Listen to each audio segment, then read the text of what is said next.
जय श्री राम मित्रों, मैं आपका ज्योतिष मित्र संदीप तिवारी आपके अपने YouTube चैनल पर आपका स्वागत करता हूं। मित्रों, आज का विषय है कि आज मैं बात करने वाला हूं कलयुग की। जो कलयुग की लोग तरह तरह की बातें करते हैं कि कलयुग में धर्म नहीं है, कलयुग में पाप ज़्यादा है, कलयुग में लोग झूठ बोलते हैं, कलयुग में लोग चोरी करते हैं, कलयुग में अच्छा नहीं है कुल मिला के। तो मैं आपको एक बात स्पष्ट कर देना चाहता हूं कि कलयुग ही एक ऐसा युग है जो बहुत अच्छा है मानव जाति के लिए, हमारे आपके लिए। क्योंकि कलयुग में हर आदमी स्वतंत्र है और स्वतंत्रता से अपना कर्म और धर्म दोनों कर पा रहा है। मित्रों, कलयुग में देख लीजिए, आप त्रेता युग को देख लीजिए, द्वापर को देख लीजिए। त्रेता युग में सारे ऋषियों को प्रॉब्लम होती थी, कोई अपने पूजा नहीं कर पाता था। याद करिए त्रेता युग को, जब ऋषि लोग तप किया करते थे, जप किया करते थे, हवन इत्यादि किया करते थे, तो राक्षस लोग कैसे विघ्न डाल दिया करते थे। कहीं गंदा संदा उठा के उनके यज्ञ कुंड में डाल दिया करते थे, जल डाल दिया करते थे कि उनका यज्ञ भंग हो जाए, और ऐसा होता भी था। ऋषियों को उठा ले जाते थे, मार के खा लिया करते थे, मार डालते थे। और आज आप स्वतंत्र हैं, आप अपनी इच्छा से अपने प्रभु की पूजा कर सकते हैं, अपने प्रभु की पूजा अर्चना करते हैं, मंदिर जाते हैं, कोई विघ्न नहीं है, कोई रुकावट नहीं है। सोच के देखिए, त्रेता युग में होते तो आप क्या करते? आप मंदिर के दर्शन नहीं कर पाते, मंदिर नहीं जा पाते, मंदिर तोड़ दिया करते थे ये लोग, मंदिर में पूजा नहीं करने देते थे। अरे मंदिर की तो बात जाने दीजिए, जंगलों में तपस्या करते थे ऋषि मुनि लोग, तो उनके तपस्या में विघ्न डाल दिया करते थे। द्वापर युग को देख लीजिए, मामा कंस को देख लीजिए। कहने का मतलब है कि मामा कंस लोगों को पूजा नहीं करने देते थे, हैं? जब वो भगवान श्री कृष्ण को मारने के लिए उतावला हो गया, तो सोचिए हमारी आपकी क्या मिसाल है। आपको अगर सोच के देखिए, आप कल्पना करके फ्लैशबैक में जाके अगर आप द्वापर में होते तो कैसे रहते? छिप छिप के रहना पड़ता, चोरी से रहना पड़ता, कहीं कोई देख न ले, कहीं कोई राक्षस ना आ जाए। आप स्वतंत्र, अभी यहाँ से दिल्ली जाना, आप जा रहे, आराम से जा सकते हैं। इसलिए आप अपनी दृष्टि को अच्छा रखिए, आप अपनी अच्छी दृष्टि से देखिए कि ये कलयुग क्या है।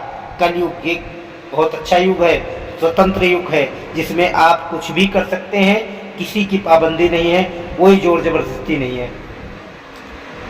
सतयुग की बात करिए, जो तप सतयुग में अंगूठे के बल पे खड़े रह के 10,000 वर्षों तक तपस्या करने पर फल प्राप्त होता था, वो फल त्रेता युग में 1 वर्ष करने पर फल प्राप्त होता था।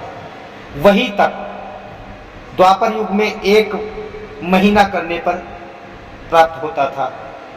और इस कलयुग में मैं कहता हूँ, आप 10 दिन करके देख लीजिए, दाहिने पैर के अंगूठे के बल पर खड़े होकर और भगवान का तप करके, जप करके देख लीजिए, आपको भगवान की प्राप्ति हो जाएगी। मित्रों, मैं सही कहता हूँ, आप करके देखिए। कलयुग में लोग पूजा तो ढंग से करते नहीं, बस खाली उनको फल प्राप्ति, बस बोलते हैं मुझे भगवान ये दे दो, भगवान वो दे दो, मेरे पास गाड़ी नहीं है, मेरे पास घर नहीं है, मेरा घर बना दो, मुझे प्लाट की आवश्यकता है, मेरे बच्चा नहीं है। क्या है? भगवान को तो कोई नहीं मांग रहा। आप भगवान के पास, भगवान से मत मांगिए, आप दर्शन करिए, भगवान की पूजा अर्चना करिए, जप करिए, हवन करिए और भगवान को मांग लीजिए। और जब भगवान की कृपा आप पर हो जाएगी तो आपको क्या कहने। जब याद करिए, द्वापर युग में अर्जुन और कौन, दुर्योधन, याद है ना? अर्जुन और दुर्योधन दोनों लोग गए थे भगवान से कुछ मांगने के लिए। क्या मांगने के लिए गए थे? दोनों लोग अपने अपने मन में कुछ विश्वास लेकर भगवान श्री कृष्ण के पास गए थे। और पहले दुर्योधन पहुंचा था और दुर्योधन भगवान के सिराहने पर खड़ा हो गया। बाद में अर्जुन पहुंचे, अर्जुन उनके पैरों के सामने खड़े हो गए।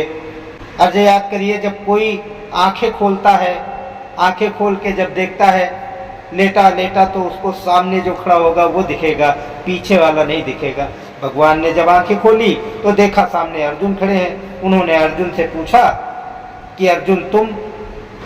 तब उन दोनों में बहस हो गई कि प्रभु आपने मुझे नहीं देखा, पहले तो मैं आया था। तब भगवान ने कहा कि मेरी दृष्टि सबसे पहले अर्जुन पर पड़ी है और अर्जुन जो मांगना चाहे वो पहले मांग सकते हैं। लेकिन अर्जुन ने दुर्योधन को अवसर दिया। दुर्योधन ने मांगा, क्या मांगा? दुर्योधन ने उनकी नारायणी सेना मांग लिया। बोले कि नारायणी सेना जिसके पास रहेगी उसकी विजय हो जाएगी, उसकी हार कहाँ हो पाएगी। ये नहीं सोचा कि जिसके साथ भगवान स्वयं हो जाएंगे विजय किसकी होगी। अर्जुन ने भगवान को मांग लिया और भगवान उनके सारथी बन गए। तो बताइए भगवान से मांगने से क्या मिलता है? भगवान को मांगने से क्या मिलता है? भगवान को मांगने से विजय मिलती है, भगवान से मांगने से कुछ नहीं होता। भगवान से मत मांगिए, भगवान को मांगिए। तो ये कलयुग को आप अच्छी दृष्टि से देखिए। युग बहुत अच्छा युग है जिसमें आप स्वतंत्र हैं और आप अपनी इच्छा से हर काम कर पा रहे हैं। मित्रों, यही सत्य है। आज मैं यहीं पर वीडियो को समाप्त करता हूँ।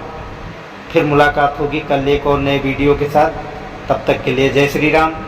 आप लोग स्वस्थ रहें और नारायण भगवान कृष्ण की सेवा करते रहें, पूजा करते रहें।